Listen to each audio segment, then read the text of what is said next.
देश के जुमलेबाज प्रधानमंत्री नरेंद्र मोदी ने मार्च 2023 में पिछले दरवाजे से चुनाव आयुक्त की नियुक्ति कर दी, जो कि गैर संवैधानिक थी, जिसको लेकर के तमाम संगठनों ने इसका विरोध किया था और सुप्रीम कोर्ट में मोदी के नियम को रद्द करने के लिए याचिका दाखिल की गई थी, जिस पर के सुप्रीम कोर्ट ने फैसला सुनाते हुए उसे संविधान के विपरीत बताया था। लेकिन मोदी की तानाशाही के चलते मुख्य चुनाव आयुक्त राजीव कुमार की नियुक्ति हो गई थी।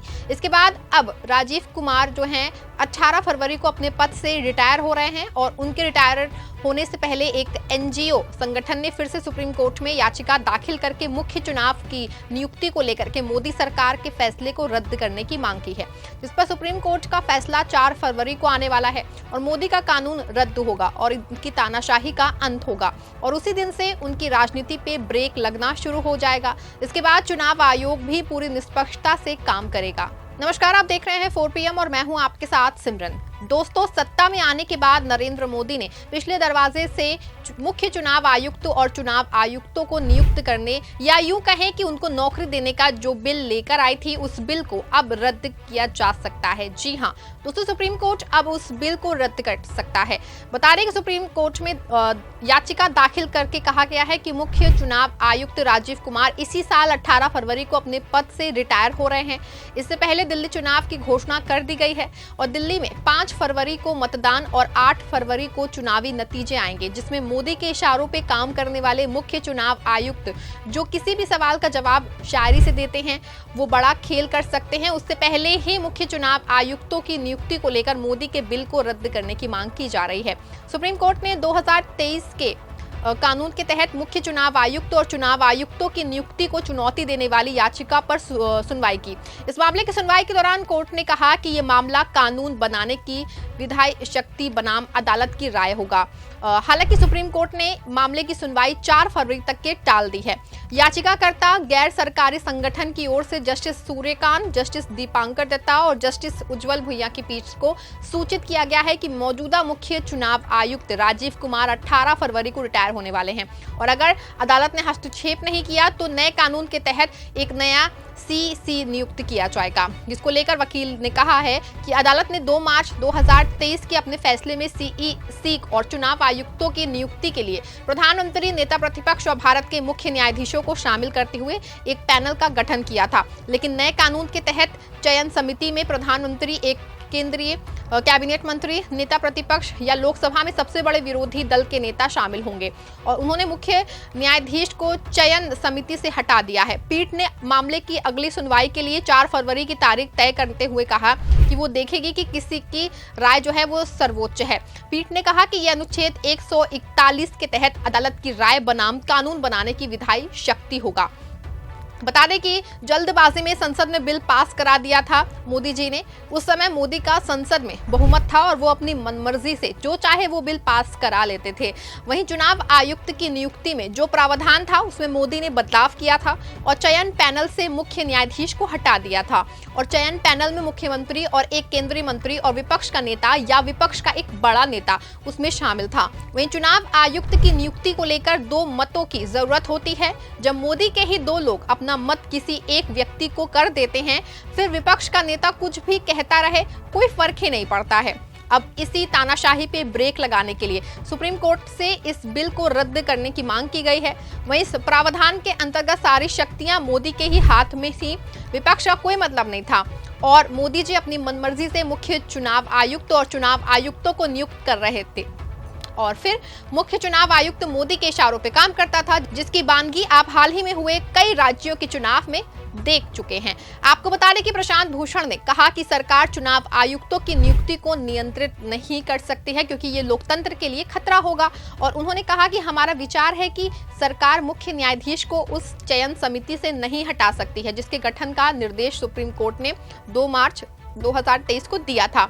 याचिकाकर्ताओं में से एक की ओर से पेश वरिष्ठ वकील गोपाल शंकर नारायण ने कहा कि सरकार ने 2 मार्च 2023 के फैसले का आधार नहीं बदला है और एक नया कानून बनाया है। शंकर नारायण ने कहा कि केंद्र के पास फैसले से बचने का एकमात्र तरीका संविधान में संशोधन करना और कानून पे अमल नहीं करना था। सुप्रीम कोर्ट ने 15 मार्च 2024 को 2023 के उस कानून के तहत नए चुनाव आयुक्तों की नियुक्तियों पर रोक लगाने से इनकार कर दिया था। वहीं क्या था ये मामला और क्या था मुख्य चुनाव आयुक्त नियुक्तियों को लेकर मोदी का मंसूबा, इसको हम आपको पूरा विस्तार से बता रहे हैं। आपको बता रहे हैं कि सुप्रीम कोर्ट की 5 सदस्यीय संवैधानिक बेंच ने ऐतिहासिक फैसला सुनाते हुए कहा कि मुख्य चुनाव आयुक्त और चुनाव आयुक्तों की नियुक्ति एक पैनल करेगा। इस पैनल में प्रधानमंत्री, सुप्रीम कोर्ट के मुख्य न्यायाधीश और लोकसभा के नेता प्रतिपक्ष, सबसे बड़े विपक्षी दल के नेता शामिल होंगे। Justice K M. Joseph, justice Ajay Rastogi, justice Aniruddha Bose, justice Hrishikesh Rai और जस्टिस सी.टी. रवि कुमार की बेंच ने चुनाव आयुक्त अरुण गोयल की नियुक्ति पर आश्चर्य भी जताया। जस्टिस जोसेफ ने अपने फैसले में लिखा कि हम इस बात से थोड़ा हैरान हैं कि अधिकारी ने 18 नवंबर को संवैधानिक सेवानिवृत्ति के लिए आवेदन कैसे किया था, अगर उन्हें नियुक्ति के प्रस्ताव के बारे में पता नहीं था। हालांकि सर्वोच्च अदालत ने गोयल को हटाने को लेकर के कोई फैसला नहीं सुनाया। लाइफ लॉ की रिपोर्ट के मुताबिक कोर्ट ने इस बात पर विशेष रूप से फोकस किया कि चुनाव आयुक्त पद पर उसी व्यक्ति की नियुक्ति को प्राथमिकता दे जो 6 साल तक इस पद पर रह सके। कोर्ट ने कहा कि जब तक संसद चुनाव आयुक्तों की नियुक्ति को लेकर कानून नहीं बना लेती है, तब तक कोर्ट फैसले के तहत ही नियुक्ति की जाएगी। वहीं साल 2015 में सुप्रीम कोर्ट ने जनहित याचिका दाखिल की गई थी। याचिका में कहा गया था कि चुनाव आयुक्तों और मुख्य चुनाव आयुक्त की नियुक्ति का अधिकार अभी केंद्र के पास है, जो संविधान के अनुच्छेद 14 व अनुच्छेद 324 का उल्लंघन करता है। इसी मामले में एक अन्य याचिका भी दाखिल किया गया था, जिसमें चुनाव आयुक्तों और मुख्य चुनाव आयुक्त की नियुक्ति के लिए एक स्वतंत्र पैनल बनाने की मांग की गई थी। इस पर सुप्रीम कोर्ट ने 23 अक्टूबर 2018 को इस संबंध में दाखिल सभी याचिकाओं को क्लब कर दिया था और संवैधानिक बेंच में मामला ट्रांसफर कर दिया था। नवंबर 2022 में इस याचिकाओं पे लगातार सुनवाई हुई थी, जिसके बाद कोर्ट ने फैसला सुरक्षित रख लिया था। बता रहे कि सुप्रीम कोर्ट ने इस मामले में सुनवाई के दौरान सरकार और याचिकाकर्ताओं के बीच जोरदार बहस हुई थी। याचिकाकर्ताओं के वकील प्रशांत भूषण ने सुनवाई के बीच अरुण गोयल की नियुक्ति को लेकर सवाल उठाया था। वहीं अटॉर्नी जनरल आर वेंकटरमणी ने कहा कि पहले के बनाए गए सारे नियमों का पालन किया जा रहा है, इसीलिए इस याचिका को खारिज कर दिया जाए। कोर्ट ने इस दौरान टिप्पणी करते हुए कहा था कि टी.एन. शेषन जैसे चुनाव आयुक्त की देश की जरूरत है। सुनवाई के दौरान जस्टिस के.एम. जोसेफ ने कहा था कि मान लीजिए कि प्रधानमंत्री के खिलाफ चुनाव आयोग में शिकायत दाखिल की जाती है और आयुक्त कमजोर है तो कैसे कार्रवाई करेगा? आपको लगता है ये सही है? हम चुनाव आयोग को निष्पक्ष बनाना चाहते हैं। सुप्रीम कोर्ट ने अपने फैसले में कहा कि चुनाव आयोग को कार्यपालिका और की अधीनता से अलग करना होगा। कोर्ट ने कहा कि लोकतंत्र को बनाए रखने के लिए चुनाव प्रक्रिया की निष्पक्षता बनाए रखनी होनी चाहिए, वरना इसके अच्छे जो परिणाम है वो नहीं होंगे। जस्टिस जोसेफ ने कहा कि वोट की ताकत सुप्रीम है और इससे मजबूत पार्टियां भी सत्ता से हार सकती हैं, इसलिए वोट देने के माध्यम चुनाव आयोग को स्वतंत्र होना जरूरी है। कोर्ट ने आगे कहा कि चुनाव आयुक्तों को हटाने का आधार वही होना चाहिए जो मुख्य चुनाव आयुक्त का है। कोर्ट ने आयुक्तों को मुख्य आयुक्त की तरह सुरक्षा देने का भी निर्देश दिया है। सर्वोच्च अदालत ने इस दौरान दुख जताते हुए कहा कि 70 साल बाद भी चुनाव आयुक्तों की नियुक्ति को लेकर कोई कानून नहीं है। सुप्रीम कोर्ट की संवैधानिक बेंच के इस फैसले के बाद चुनाव आयोग में क्या बदलाव होगा और भविष्य में इसका क्या असर हो सकता है, उसे विस्तार से जानते हैं। आपको बता दें कि 1989 तक देश में एक चुनाव आयोग में एक ही आयुक्त होते थे, लेकिन राजीव गांधी की सरकार ने इस मुख्य चुनाव आयुक्त के साथ 2 आयुक्त की नियुक्ति का प्रावधान कर दिया। वहीं 1990 में वीपी सिंह की सरकार आई तो सिंह ने फिर से एक आयुक्त के नियुक्ति की प्रक्रिया जो है बहाल कर दी। इसके बाद चुनाव आयुक्त बने टी.एन. शेषन के खौफ से सभी पार्टियां त्रस्त करने लगी और 1993 में फिर से एक संशोधन करके केंद्र सरकार ने मुख्य चुनाव आयुक्त के साथ 2 आयुक्तों की नियुक्ति का प्रावधान कर दिया। इसके पीछे वजह मुख्य चुनाव आयुक्त के फैसले पर वोट लगाना था। आपको बता दें कि साल 2019 में प्रधानमंत्री मोदी के खिलाफ एक शिकायत दर्ज की गई थी।